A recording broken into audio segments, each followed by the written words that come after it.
Hi folks, Dr. Ditchek, how are you? It's Monday evening, getting back to you on our continued COVID educational forum and other healthcare matters. Took the weekend off and just wanted to check in with everybody today and go over some new matters and let you know what's going on from our perspective.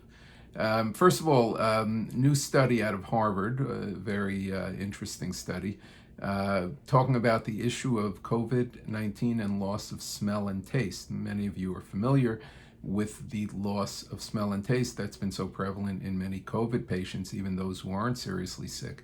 And it's a puzzling phenomenon because we don't see it in many other infections or diseases. We do see it in some, but not as seriously or as commonly as we do in COVID. The big question was, is there any hope of regaining full smell and taste once it's affected by COVID? A lot of people have been asking me and other physicians that question recently because they're concerned about their loss of smell and taste. Initially, it was believed that the cells responsible for smell, let's say the olfactory neurons, which sit way at the top of the nose, just adjacent to the brain, right where the bone of the skull is. So it was believed that just when COVID sets up shop in the nasal passages, that it invades those olfactory neurons and destroys them, much like it does to lung tissue, as we've spoken about so much in the past. So it was actually believed for the first few months that these olfactory neurons were affected or destroyed by the COVID virus, and that these cells are destroyed, and then it would take a long time, sometimes even years, to recover. Well, it turns out that that assumption was wrong. In a recent Harvard study over the last few weeks, they actually looked for those ACE2 receptors. Remember, those are the receptors on the cells in the lungs and other parts of the body where the COVID virus latches onto and injects its viral particles, the genetic material, which then replicates and destroys those cells. So what they looked at is whether olfactory cells at the top of the nasal passage actually even have ACE2 receptors, and it turns out they do not. That the olfactory neurons present there do not have ACE2 receptors. However, the olfactory epithelium, which are the support cells, sort of the skin around those olfactory neuronal cells. In fact, those support structures or cells that wrap around the olfactory neurons actually do have ACE2 receptors and do get affected and destroyed by COVID. And because they're malfunctioning, the sense of smell malfunctions as well.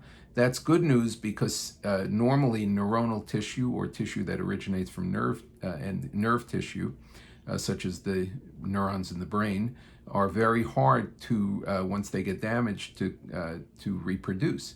So here, the olfactory neuronal tissue actually remains intact, but the structures adjacent to it, the support cells called the olfactory epithelium, are the ones that are affected. Those cells actually can reproduce at a much greater rate than normal neuronal tissue. And the good news is that, according to the Harvard study, they believe that the vast majority of people will, in fact, recover their sense of smell and hopefully taste. Whether everybody will, nobody is sure yet, but one thing we do know is that it can take months and months for that to happen, the recovery. We spoke last night, last night was, again, one of the many, many months we've been having of our COVID research group that I'm part of that meets once a week by Zoom technology. And these are experts from all over the United States, including many elements of different governmental agencies that are involved in monitoring our calls and participating on our calls. And last night, one of the issues that was raised, and I brought this up with some of the FDA regulators, was the issue of, as COVID now is reemerging in many parts of the country, we're finding, unfortunately, including here in the New York area, that physicians or clinicians, well-intended, are reading certain studies and trying to apply those drugs to treatment of COVID even when they're not indicated. I'm not talking about the protocols in the hospital. I'm talking about protocols outside the hospital in the ambulatory setting. For example, last week I got called on a patient in New Jersey that was fairly sick but wasn't yet oxygen dependent, didn't require additional oxygen.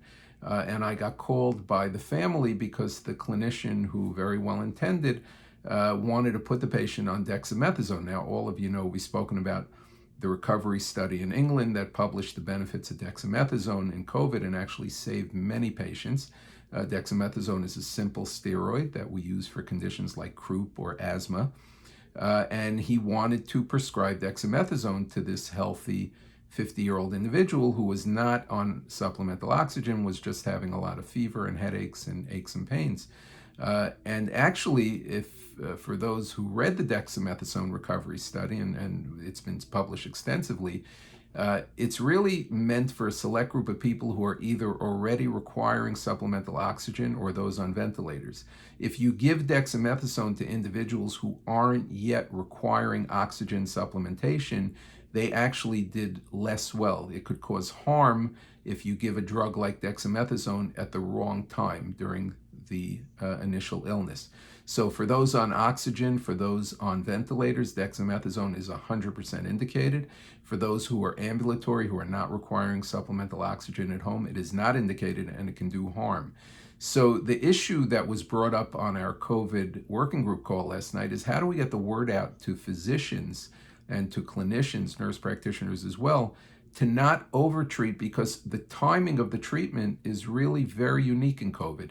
There's no one fits all for these drugs. If you give the drug at the wrong time, it either won't work or it will cause harm. That we found in COVID patients so far, especially hospitalized COVID patients.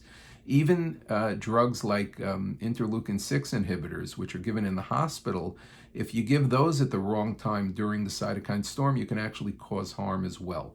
So it's a challenge to educate clinicians on these issues because we're unfortunately writing the textbook as we're moving at warp speed here.